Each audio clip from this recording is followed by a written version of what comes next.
నమస్తే, welcome to our channel. నేను మీ పద్మావతి. ఈరోజు మనతో పాటు ప్రముఖ ఆధ్యాత్మికవేత్త మరియు జ్యోతిష్య బ్రహ్మ వాస్తు జ్యోతిష్య పండితులు బ్రహ్మశ్రీ ఉమామహేశ్వర సిద్ధాంతి గారు ఉన్నారు. మరి ఆయనతో మాట్లాడి ఏప్రిల్ నెల రాశి ఫలితాలు ఏ విధంగా ఉన్నాయనేది తెలుసుకునే ప్రయత్నం చేద్దాం. మరి మీరు కూడా చూసేయండి.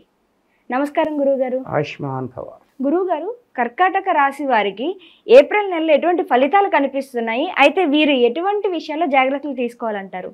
కర్కాటక రాశి వారికి ఆదాయం 8, వ్యయం 2, అలాగే రాజపూజ్యం 7, అవమానం 3. చాలా బాగుంది. వీళ్ళకి అష్టమ శని ప్రభావం తొలగింది.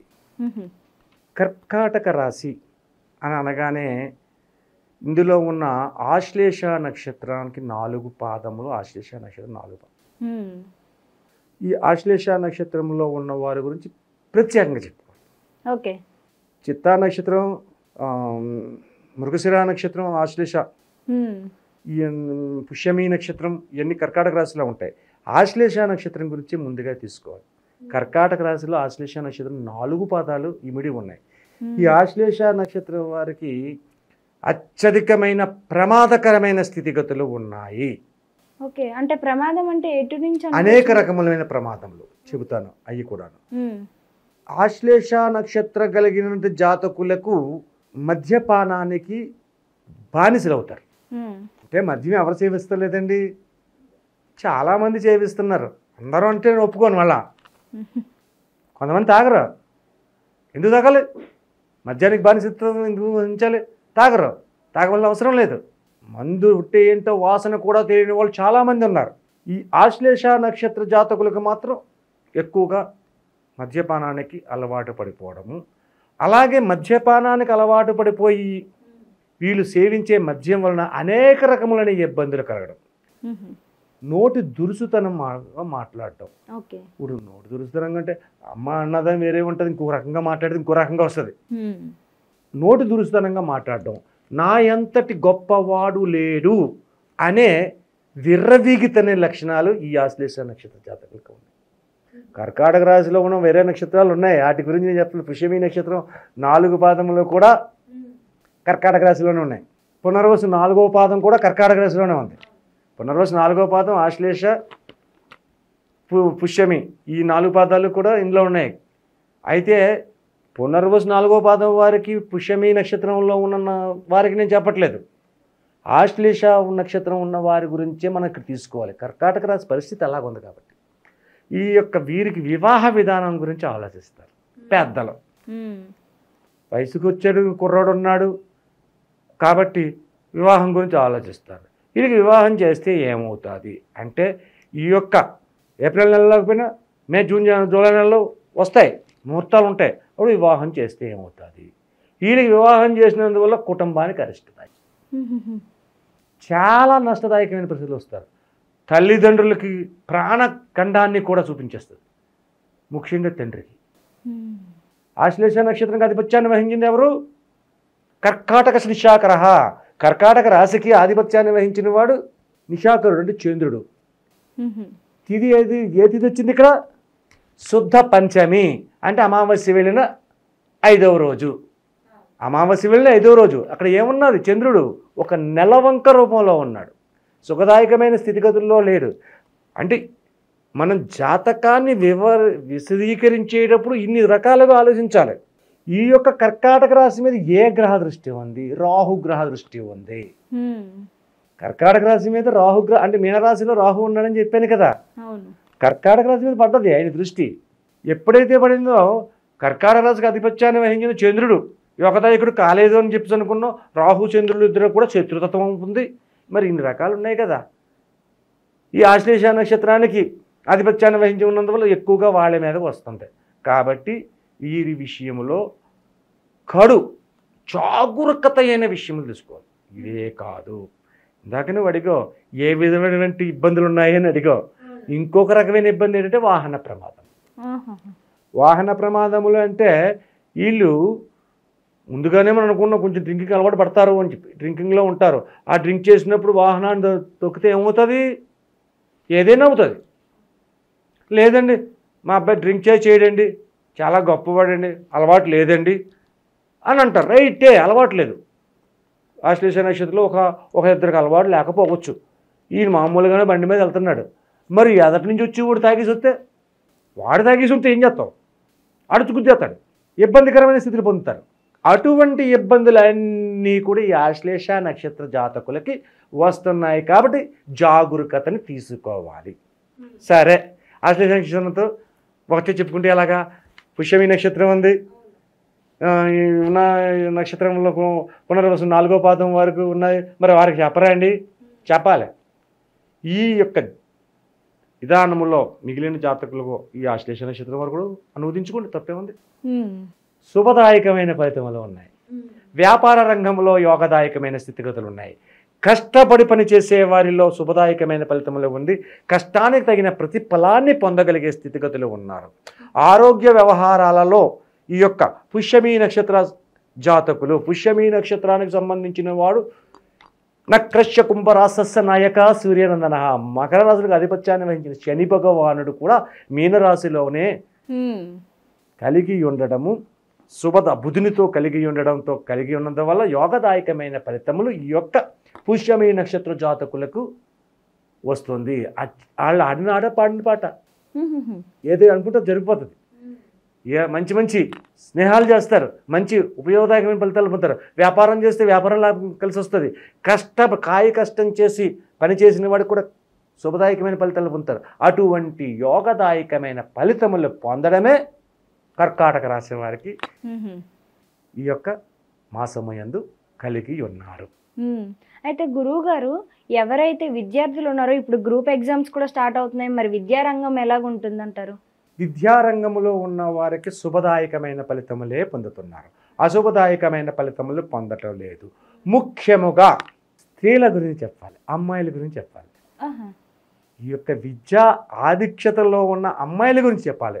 ఈ యొక్క కర్కాటక రాశికి అబ్బాయిల కంటే అమ్మాయిల ర్యాంక్ ఎక్కువ వస్తుంది. అబ్బాయిలు అంటే అబ్బాయిలు చదవట్లేదండి, ర్యాంక్ రావట్లేదని కాదు, వస్తుంది వాళ్ళకి. కానీ ఏంటంటే వారికంటే ఎక్కువ ఆధిక్యత పొందింది స్త్రీతత్వంలో ఉంది. స్త్రీలకు ఎక్కువగా ఈ యొక్క రాశి యందు ఉత్తీర్ణతని పొందే అవకాశాలు ఉన్నాయి.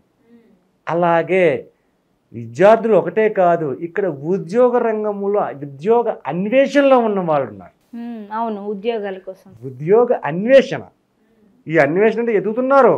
ఎప్పటి నుంచో దొరకటం లేదు, ఉద్యోగాలు రావటం లేదు, వచ్చిన ఉద్యోగాలు నిలబడటం లేదు, సుఖదాయకమైన పరిస్థితులు పొందలేదు.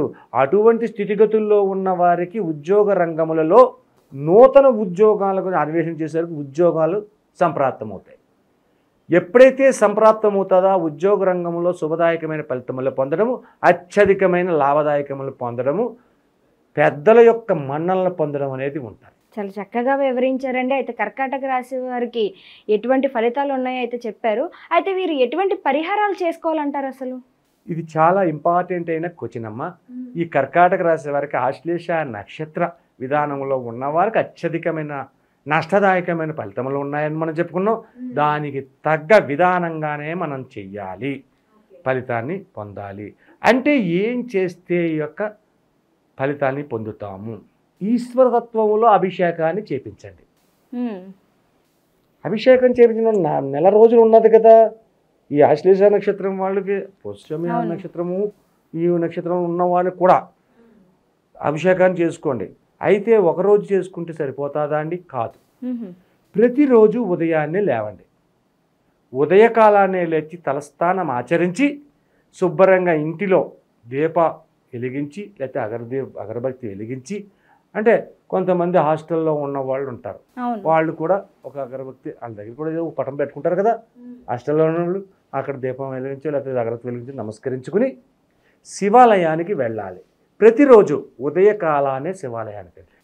దేవుడి దగ్గరికి, చిన్నపిల్లల దగ్గరికి, పెద్దల దగ్గరికి వెళ్ళేటప్పుడు రిక్త హస్తములతో వెళ్ళకూడదు, ఖాళీ చేతులతో వెళ్ళకూడదు. పెద్దల దగ్గరికి వెళ్ళినా ఖాళీ చేతులతో వెళ్ళకూడదు, చిన్నపిల్లల దగ్గరికి వెళ్తున్నాం ఖాళీ చేతులతో వెళ్ళకూడదు, దేవుడి దగ్గరికి వెళ్ళా ఖాళీ చేతులతో వెళ్ళకూడదు. అలాగే దేవుడి దగ్గరికి వెళ్ళినాడు ఓ శివాలయానికి వెళ్తున్నాడు కదా, ఈరోజు ఒక ఆవు పాలు ప్యాకెట్ కొడు, ఓ 10 రూపాయలు పెట్టి, 100 రూపాయలు పెట్టి లీటర్ పాలు 2 లీటర్లు కొనేకమని చెప్పట్లేదు, చిన్నది ఓ 10 రూపాయలు ప్యాకెట్ కొనండి, వెళ్ళండి, ఆ పంతులు గారు కావండి, ఆ శివలింగం మీద పోస్తాడు, నమస్కరించుకోండి, మనసులో ఉన్న కోరిక చెప్పండి. ఆ తర్వాత శుభ్రంగా ఈ రోజు అది పట్టుకెళ్ళండి, మరుసటి రోజు పెరుగు పట్టుకెళ్ళండి, మరుసటి రోజు గంధం డబ్బా పట్టుకెళ్ళండి, ఇంకో రోజు పెరుగు ప్యాకెట్ పట్టుకెళ్ళండి, ఇంకో రోజు ఆవు నెయ్యి పట్టుకెళ్ళండి, ఇంకో రోజు తేనె చేసా పట్టుకెళ్ళండి. రకరకాలు ఉన్నాయి. అవును. ఒకరోజు ఏదో ఒకటి పట్టుకెళ్ళండి. మొత్తం అన్నీ పట్టుకెళ్ళి ఇవ్వండి అంటే అది జరగని పని. కాబట్టి ఏదో ఒకటి మీకు తోచింది. అన్నీ అయిపోయినాయండి, ఇంకా రోజులు ఉన్నాయండి, మళ్ళీ ఆవు పాలతో స్టార్ట్ చేయి, తప్పేముంది. అలా చేయండి. చేసిన తర్వాత సోమవారం నాడు ఈశ్వరుడికి అభిషేకాన్ని చేయాలి. ఎన్ని వారాలైతే వస్తాయో అన్ని వారాలు ఈశ్వరునికి అభిషేకం చేయాలి. సరే, అభిషేకం చేశారు శుభ్రంగా భక్తి శ్రద్ధలతోటి. ఆ రోజునాడు నియమనిష్టలను పాటించండి. సోమవార నియమనిష్టలు ఉంటాయి, ఆ నియమనిష్టలు పాటించండి. అంటే నియమనిష్టలు అంటే ఏంటండి? కోపపడకూడదు ఎవరి మీద. సోమవారం నువ్వు అభిషేకం చేసిన రోజునాడు ఎవడో వచ్చాడు, నిన్నేదో తిట్టాడు, వినలేదు, నాకు వినపడలేదు అని వెళ్ళిపోవాలి.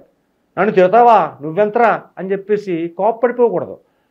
మౌనాన్ని వహించాలి. వాడు తిట్టినా కొట్టినా పట్టించుకోకూడదు. అటువంటి నియమనిష్టలు పాటించాలి. సాత్వికాహారము. సాత్వికాహారం అంటే ఏంటండి అనుమానం వచ్చింది ఇక్కడ. భోజనం చేసేటప్పుడు పచ్చి పులుసు అని చెప్పి చేస్తారు, పూర్వకాలం చేసేవారు, వినే ఉంటారు. పచ్చ పులుసు.